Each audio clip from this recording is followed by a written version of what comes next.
Apocalipse, capítulo 3, versículo 20 diz: Eis que estou à porta e bato. Se alguém ouvir a minha voz e abrir a porta, entrarei em sua casa, e com ele cearei, e ele comigo.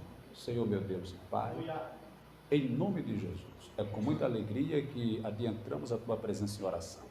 É com muita alegria que estamos aqui unidos e reunidos, esse povo bonito, esse povo animado, esse povo empolgado e feliz na Tua presença. Sabemos que isso é resultado da Tua bondade, da Tua misericórdia, que nos trouxe vida, paz, alegria, saúde física e espiritual, disposição e coragem para poder estar na Tua presença e Te servir. Isso é resultado, meu Deus, da presença do Senhor e da Tua palavra, que é o pão que nos alimenta. Por isso, continue a nos alimentar, meu Pai, com a Tua palavra, falando conosco, em nome de Jesus. Amém. Deus abençoe, pode sentar.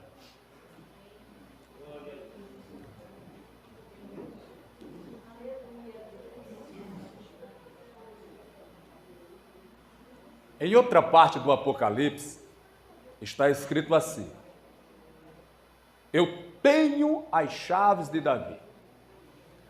Abro e ninguém fecha. Fecho e ninguém abre. Aqui está uma declaração de grandeza, de poder, de majestade, que a gente não sabe comensurar, medir, pesar, esquadrinhar. Tenho as chaves de Davi. Ele tem as chaves de Davi. Ele abre e ninguém fecha. E quando ele fecha, ninguém abre. Não adianta tentar abrir quando ele fechar e nem fechar quando ele abrir, porque não consegue. Faça o que quiser, levante quem quiser, mas depois que ele abrir, irmão, não tem demônio, não tem grande, não tem pequeno, não tem ninguém que feche. Também depois que ele feche, pode chamar todo chaveiro que tiver, não abre. Ele tem as chaves de Davi. Abre e ninguém fecha, fecha e ninguém abre. Mas já em Isaías 45:2, está escrito assim: Eu irei adiante de ti, aplanarei os caminhos tortuosos, quebrarei as portas de bronze e despedaçarei os ferrolhos de ferro. Veja, até quando ele não tem a chave, ele abre, porque ele arrebenta a porta e abre. Até quando não tem a chave exata para abrir, mesmo assim, ele abre. Quebrarei as portas de bronze e despedaçarei os ferrolhos de ferro. Só que, na verdade, isso é uma coisa assim para se pensar. Já falei isso, acho que na Igreja do Meio, repetindo aqui na introdução, para chegar no pensamento que eu quero passar para os irmãos. Jesus, na verdade, ele não precisa abrir a porta para ele entrar. Ele também não precisa arrebentar a porta para ele entrar. Quando os discípulos estavam assustados após a morte de Jesus, o seu sepultamento, que os judeus estão a perseguir os discípulos, a Bíblia diz que eles entram no cenáculo, fecham a porta e ficam lá com medo, escondido, assustado. E de repente Jesus Cristo aparece no meio deles, sem precisar abrir porta. Ele atravessa a parede de um lado para o outro, sem precisar abrir porta. Não é que Jesus é um fantasma, não é que ele não.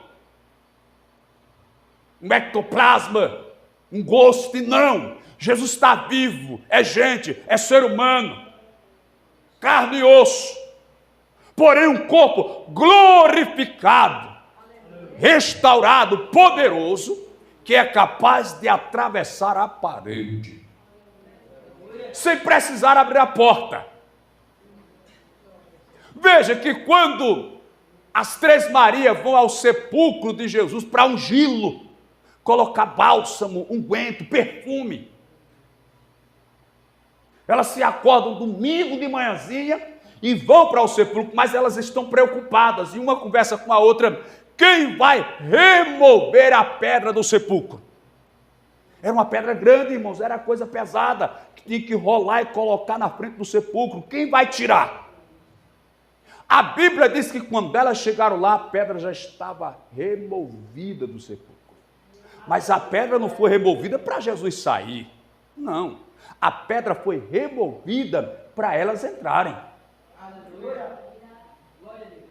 A pedra não foi tirada, não, Jesus não precisava tirar a pedra para sair. A pedra não foi tirada para Jesus sair, foi tirada para os discípulos entrarem. A porta não é aberta para Jesus, a porta é aberta para mim e para os irmãos. Veja que quando Jesus vai ressuscitar Lázaro, o que é que ele diz para Marta? Marta, mande tirar a pedra. Mas Jesus não mandou tirar a pedra para ele entrar, mandou tirar para Lázaro sair. Porque Jesus não precisa de porta, irmãos. Veja, quando Moisés está na beira do mar com o povo de Israel e atrás vem Faraó, o que foi que Deus fez? Deus abriu o mar para o povo passar. Mas quando Jesus mandou os discípulos para o outro lado e ficou orando, e na quarta vigília da noite ele vai ao encontro dos discípulos, ele não precisou abrir o mar, ele foi andando por cima do mar ou das águas. Então Jesus abre o mar para o povo passar, mas ele não precisa abrir o mar, ele vai por cima. Glória a Deus. Agora, o que vai nos espantar é um Jesus tão poderoso que não precisa abrir porta,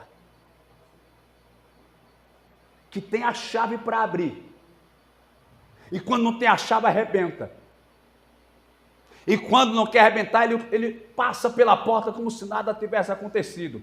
Ele agora está na porta de alguém batendo para entrar. O Jesus que tem a chave para abrir qualquer porta, quando não tem a chave ele arrebenta, e na verdade ele não precisa nem de porta para entrar em um ambiente, mas ele está na porta de alguém batendo, dizendo, eu quero entrar. Qual é o mistério para isso aqui? Por que aquele que tem a chave para abrir qualquer porta está batendo para alguém abrir para poder ele entrar? Por que aquele que quando não tem a chave arrebenta e entra do mesmo jeito? Por que aquele que não precisa ter porta, ele passa pela parede e está batendo para entrar?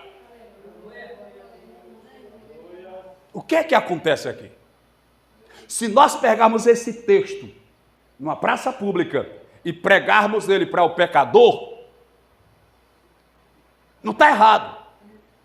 Só que esse texto é para uma das 7 igrejas da Ásia, mas precisamente para a igreja de Laodiceia, que era uma igreja morna. Jesus escreve, ou melhor, João escreve a mando de Jesus para as 7 igrejas da Ásia, e entre elas está a igreja de Laodiceia, que é uma igreja morna. Jesus Cristo disse, oxalá você fosse fria ou fosse quente, mas porque tu és morna, eu vou te vomitar da minha boca para fora. Sabe o que é que Jesus está dizendo? Que você ou é crente ou você não é. Porque um servo só não pode servir a 2 senhores. Ou você busca Deus ou você não busca. Se você ficar meio termo, meu lá e meu cá, vai ser vomitado. Então a minha orientação, o meu conselho para a amada igreja aqui presente na noite desse dia é: se abufele com Jesus, irmão. Dê toda a sua força, dê toda a sua energia, dê todo o seu coração para Deus, porque escrito está: buscar-me-eis e me achareis quando me buscardes de todo o vosso coração. Porque às vezes a gente busca, mas não busca de todo o coração. Às vezes a gente ora, mas não ora de todo o coração.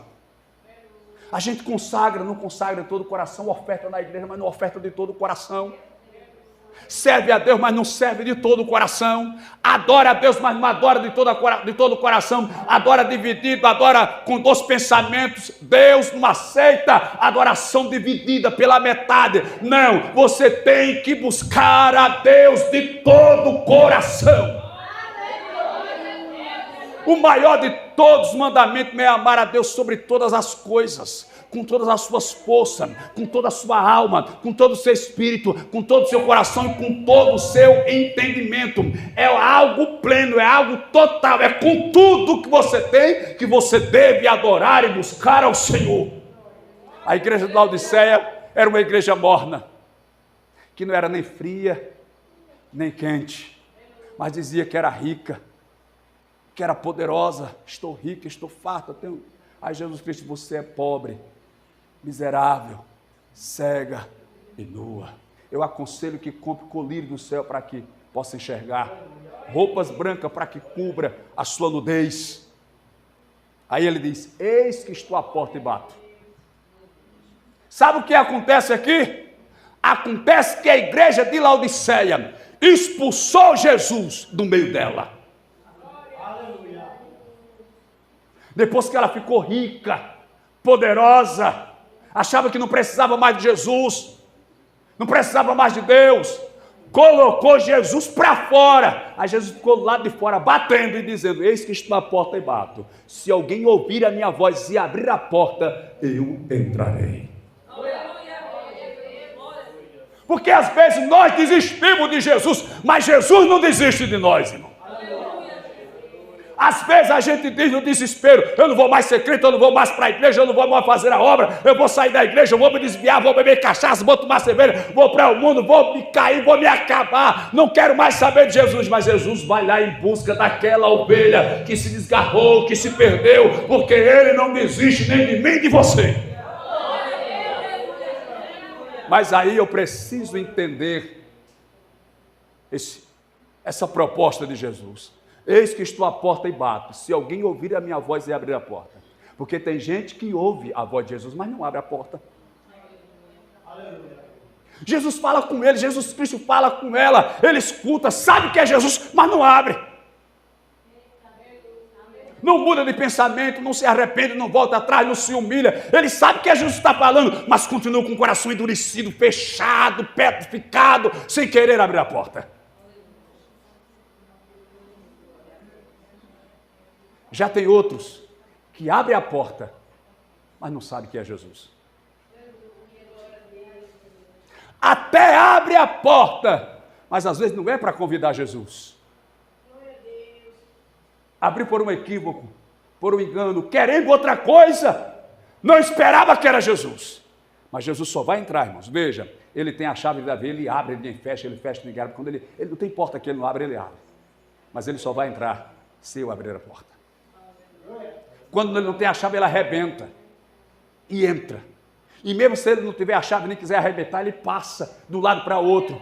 Mas aqui ele está dizendo: eu estou à porta e bato. Eu só vou entrar se aquele que ouvir a minha voz abrir a porta. Aí eu entrarei, cearei com ele e ele comigo.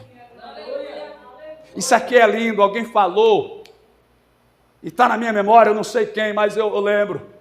Veja, cearei com ele e ele ceará comigo. É mais ou menos assim: você me chama para jantar com você e depois eu chamo você para jantar comigo. Quando eu vou jantar com você, eu vou comer aquilo que você tem e colocou na mesa. Quando eu lhe chamo e você vem jantar comigo, você vai comer aquilo que eu tenho e vou colocar na mesa. Jesus Cristo está dizendo assim: cearei com ele.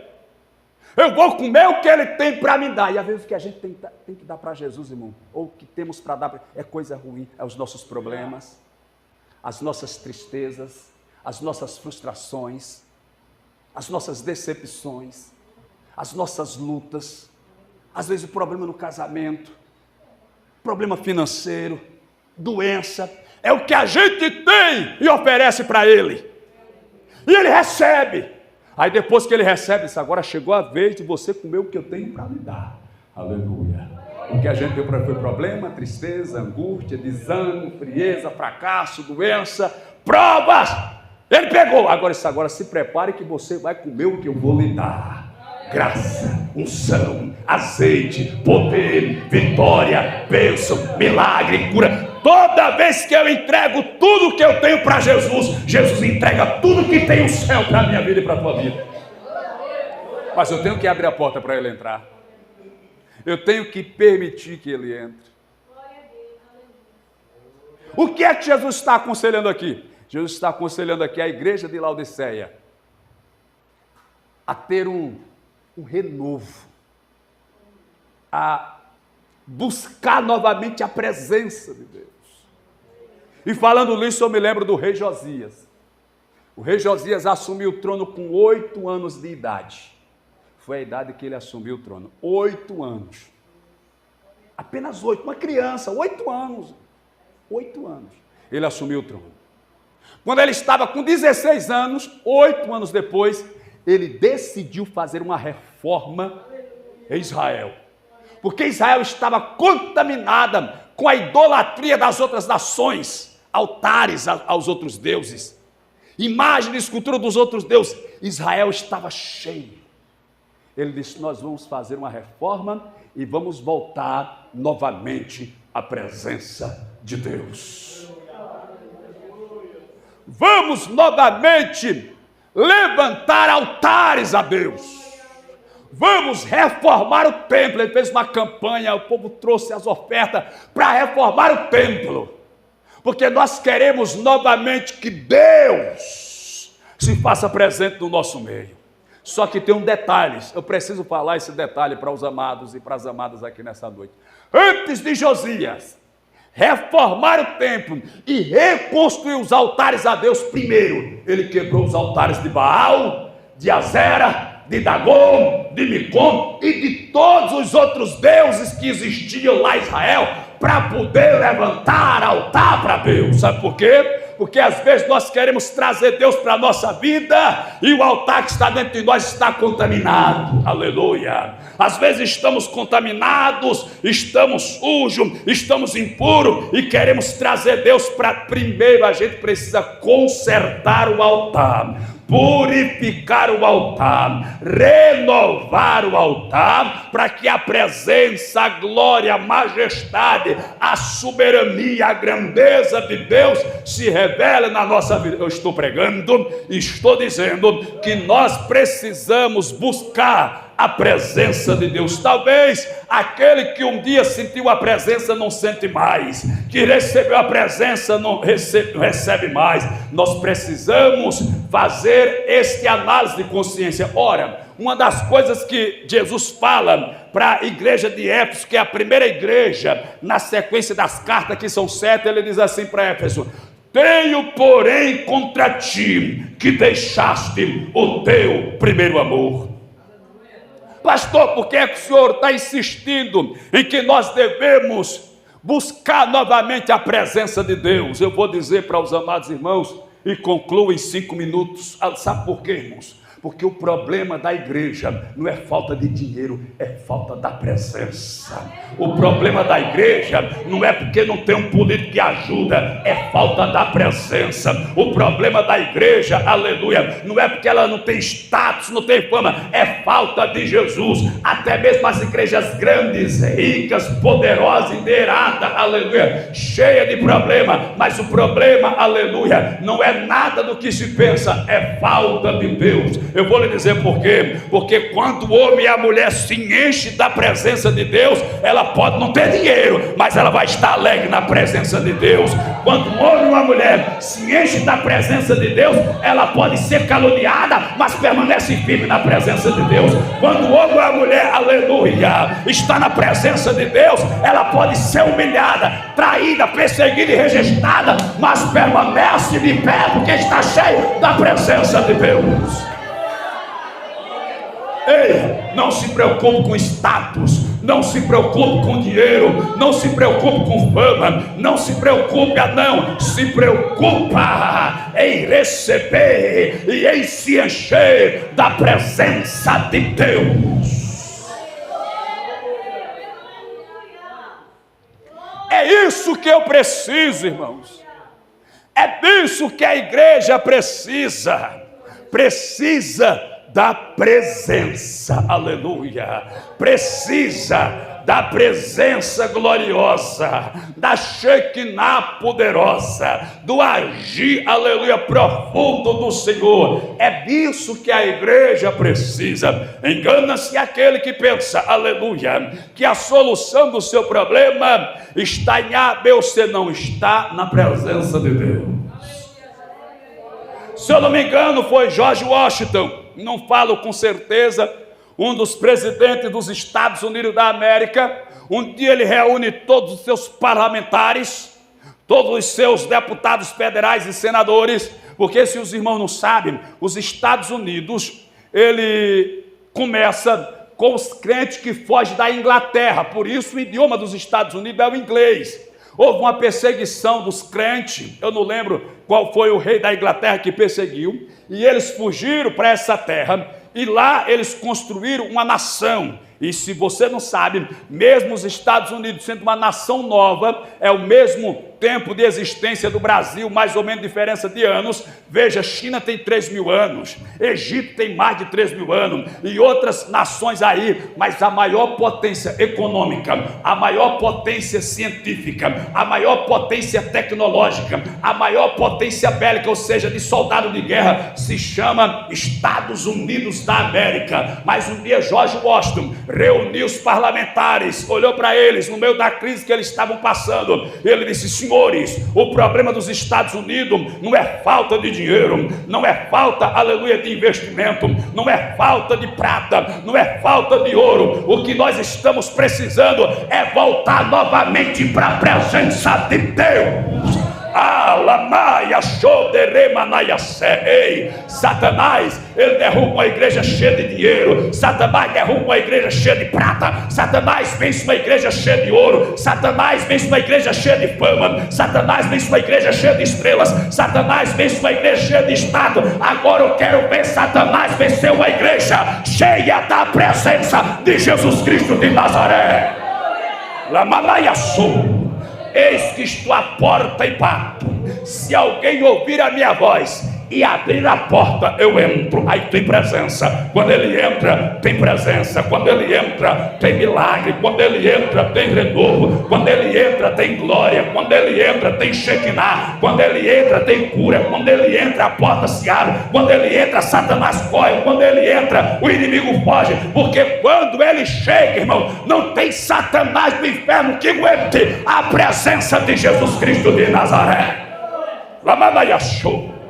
É disso que nós precisamos, da presença de Jesus. Amém?